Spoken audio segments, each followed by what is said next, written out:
Dobar dan. Dobrodošli u novi mjesečni izvještaj gradonačelnika grada Oroslavlja, ovog puta za mjesec travanj.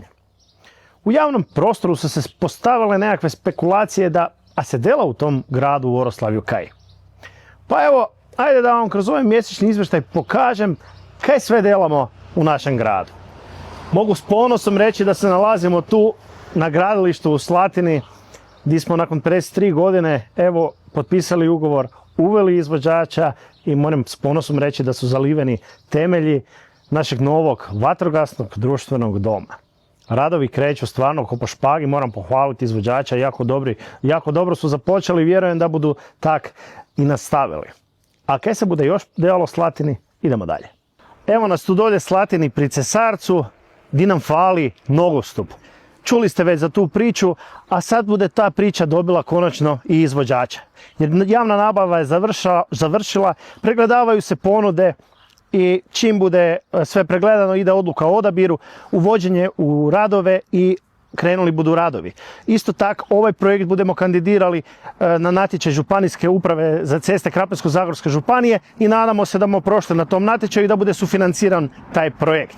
Inače, za sve one koji nisu pratili ili ne znaju, moramo spojiti dva naselja, to jest moramo spojiti Slatinu s Jakovljem da imamo onda sve lijepo spojeno sa nogostupom. I dragi moji ljudi, dragi moji Slatinšćani, pa kad se je zadnji put 1 milijun eura ulagalo u Slatinu? Društveni dom, vatrogasni dom, nogostup. Dakle, stvarno se trudimo u sva naselja podjednako razvijati i podizati. Evo nas ponovno u Mokrici i pored novog vrtića, evo i nove ceste, kao što smo i obećali.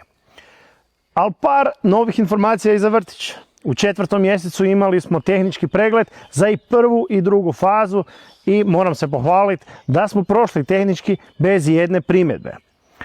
Uskoro nam dolazi uporabna, a nakon uporabne kreće i otvorenje vrtića, imat ćemo i dan otvorenih vrata, imali budemo i prijam za novorođenčate.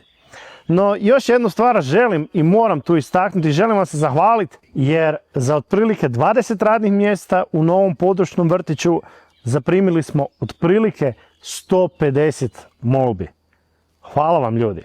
I ono kaj znam da brine roditelja čija djeca budu pohađala vrtić, da li bude bilo stručnog osoblja, prema neslužbenim informacijama, koliko sam čul, sve budu stručne tete. Zato, ljudi, hvala. Na početku mandata često su mi govorili kad bude došao nogostup do groblja. Evo, sad vam mogu ponosno reći da smo i taj projekt naručili i da se projektira. Moramo se čekati županijske ceste da se napravi evidentiranje ove ceste kako bi onda mogli lakše dobiti građevinsku za nogostup.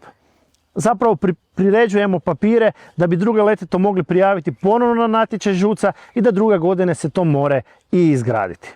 Konačno je došla na red i mala ulica. O čemu je riječ? Sanacija klizišta. Dobili smo 35.000 eura od Hrvatskih voda, ostalo bude išlo iz proračuna grada Oroslavlja. Javna nabava u tijeku, projekt je spreman, dakle čekamo izvođača, nakon čega ide odabir, uvođenje u posao i vjerujem da u kratkom roku kreću i radovi. I za kraj ovog mjesečnog izvještaja nalazimo se kod novih teniskih slačiona. Kao što morate vidjeti, radovi su konačno pri samom kraju. Malo se odužilo, malo je bilo lošeg vremena, no evo i ovaj projekt bude završen i zapravo u svibnju pa početku lipnja očekuju nas otvorenja. Novo dječje igralište u Mokricama, dječji vrtić u Mokricama, teniske slačionice. A kao što ste mogli čuti i vidjeti, delamo i dalje. A delali budemo još i jače. I zato pratite, podržavajte naš rad, kritizirajte naš rad, pišite, lajkajte, dijelite. Tu smo zbog vas. Hvala vam.